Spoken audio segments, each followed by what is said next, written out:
Whether you're an amateur or professional photographer, your camera is an extension of who you are. But behind the sleek designs and borderline toxic fan bases lies a stark reality. Much like your situationship that obliterated your mental health and sense of self, your camera company doesn't love you. Today, we're peeling back the layers of brand loyalty to see what's really at stake for consumers like me and you. You need to remember that every camera company is a corp at its core. Their loyalty isn't to you, the customer. It's to their shareholders and stakeholders that demand higher revenues each quarter, and because of that, they'll deploy every tactic known to man to do what it takes to get you to buy more. Let's start with the emotional manipulation at play. Camera companies use powerful marketing strategies to tap into our deepest feelings: nostalgia, aspiration, and of course, the fear of missing out. These aren't just campaigns. They're calculated efforts to make you equate their products with a better version of your life with this new piece of equipment that you're about to watch an 8-minute YouTube video on. They also co-opt the parasocial relationships you have with your favorite content creators, though a lot of them do benefit as much as the camera companies do by pushing the sales link for these products. These ads, whether they're direct or indirect, often showcase incredible images or jaw-dropping professionally edited videos, suggesting that these are only possible with whatever new doodad they're trying to get you to buy. But how often do these upgrades actually lead to the breakthroughs they promise? The cycle of upgrades is relentless, preying on the hope that just one more purchase could make you the photographer or videographer that you aspire to be. The cost of brand loyalty is steep, both financially and emotionally. Upgrading isn't always beneficial, but the fear of missing out on the latest technology can lead to rushed and later regrettable decisions. The modern age of digital cameras has seen nothing but incremental updates throughout the release cycle over the past decade as well, especially when we're focusing on photography. Benchmarking and testing cameras in extreme situations may showcase new features, but rarely do they reflect the results in the real world. Camera communities amplify this effect, creating spaces where peer pressure and groupthink can push you towards purchases that might not suit your actual needs. The Fujifilm X105 being perpetually sold out for the past 2 years, and leading up to the hype for the X106, showcases this effect pretty well. Many who overpaid for one because they were sold out and just needed to have it, found themselves wishing they didn't pull the trigger once they realized that the 28mm focal length really wasn't for them, or that the camera, being a small point shoot, was great, but it still wasn't pocketable, and that's what they were hoping for. Have you ever bought a camera more because of community hype than out of necessity? It's a common story where passion is overshadowed by persuasion and capitalism. Now, let's discuss the illusion of choice. The market is dominated by a few major players, each purported to offer something unique. But when you strip away the branding, the differences between their products are less significant than they want you to believe. Film simulations, picture profiles, custom looks, LUTs that can now be applied to your photos. They all kind of sound exactly the same, don't they?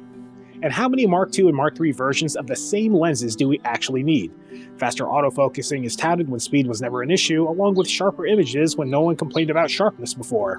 While it all looks good on paper and it checks a few boxes to differentiate it from the previous iteration, the real-world differences are slim to none for the majority of these refreshes and really brings into frame why so many are quick to upgrade as soon as the pre-orders open up. We're gonna get some hate here, but burst rates are another great marketing tool in this space, with numbers getting to stratospheric levels if set to very specific parameters outlined in the asterisk fine print, or with compromises in image quality being made to achieve those numbers that even the best sports photographers would be very wary of due to the amount of culling they're gonna have to do later. This Fox exclusivity is a tactic to keep you within their brand ecosystem, consistently spending more on lenses and accessories that are often unnecessary and expensive and provide little to no benefit to most customers. This exclusivity doesn't just impact your wallet, it shapes your identity as a photographer, often more than the photos and videos you produce with their products themselves.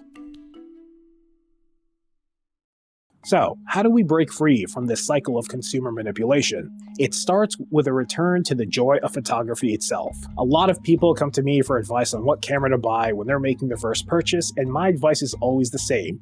Get whatever gets you to go out and shoot more. I got into the Fujifilm ecosystem back when the X-T3 was released, and what drove me to them was the value proposition of the brand.